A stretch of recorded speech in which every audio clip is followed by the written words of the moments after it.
ବର୍ତ୍ତମାନ ଆମେ ବାହାରୁଛୁ ମା ଘଣ୍ଟୁ ଠାକୁରାଣୀଙ୍କ ପାଖକୁ। ତାଙ୍କର ଆସ୍ଥାନ ଅବସ୍ଥା ବର୍ତ୍ତମାନ କେମିତି ଅଛି ଯାଇ ଆମେ ଦେଖିବୁ। ସେଠି ପହଞ୍ଚିଲା ପରେ ଆମେ ଆପଣମାନଙ୍କୁ ସବୁ ଦେଖେଇବୁ। ବର୍ତ୍ତମାନ ଆମେ ଗାଁରୁ ବାହାରି ଆସିଲୁନି। ଆପଣ ଦେଖିପାରୁଥିବେ ଏଇଟା ଆମର ଗାଁ ଲାଷ୍ଟ। ଆଉ ଆମ ସାଙ୍ଗରେ ଅଛନ୍ତି ଆମ ଜୈନାର ବାବୁ, ଆଉ କିଛି ଗ୍ରାମବାସୀ ଅଛନ୍ତି। ତ ଆମେ ଆଜି ଦେଖିବୁ ଆମ ଘଣ୍ଟୁ ଠାକୁରାଣୀ ଯେଉଁ ଆମର ଆମେ ତାଙ୍କର ଆସ୍ଥାନ ବନେଇଛୁ ସେ କେମିତି ଅବସ୍ଥାରେ ଅଛନ୍ତି। ଆମକୁ ଏଇ ଯେଉଁ ରାସ୍ତା, ଏଇ ରାସ୍ତାରେ ଯିବା ପାଇଁ ପଡ଼ିବ। ଦେଖିପାରୁଥିବେ। ଆଉ ସବୁଠୁ ଗୋଟେ ଇଣ୍ଟରେଷ୍ଟିଂ କଥା ଯେଉଁଟା ଯେଉଁ ମାଙ୍କ ପାଖକୁ ଆମେ ଯାଉଛେ,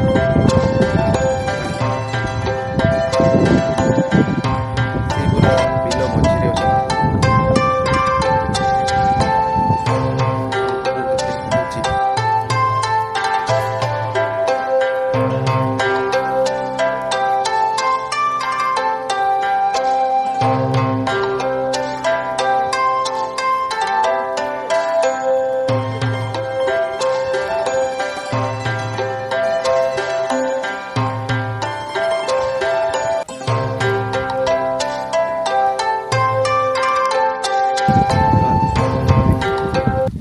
ରାସ୍ତାରେ ଆମେ ଯାଉଛେ ଏଟା ପୁରା ବିଲ ରାସ୍ତା। ଏହାର ଭିଉ ସବୁ ଦେଖିପାରୁଥିବେ ଆପଣମାନେ। ଆଉ କିଛି ବାଟ ଗଲା ପରେ ଆମେ ମା ଘଣ୍ଟୁ ଠାକୁରାଣୀଙ୍କ ଆସ୍ଥାନ ପାଖରେ ପହଞ୍ଚିବୁ। ଏ ବିଲ ରାସ୍ତାରେ ଟିକେ ଯିବା ପାଇଁ ଟାଇମ୍ ଲାଗୁଛି।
ଛୋଟ ଦୃଶ୍ୟ।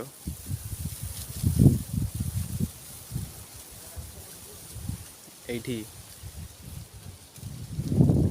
ମାଙ୍କ ପାଖରେ ମାନସିକ କରି ନଡ଼ିଆ ବାନ୍ଧିଲେ ଯେଉଁ ବ୍ୟକ୍ତି ବାନ୍ଧନ୍ତି ତାଙ୍କର ମନସ୍କାମନା ପୂରଣ ହୁଏ। ସେଥିପାଇଁ ଆପଣମାନେ ଦେଖିପାରୁଥିବେ ଏଇଠି କେତେ ସଂଖ୍ୟାରେ ନଡ଼ିଆ ବନ୍ଧା ଯାଇଛି।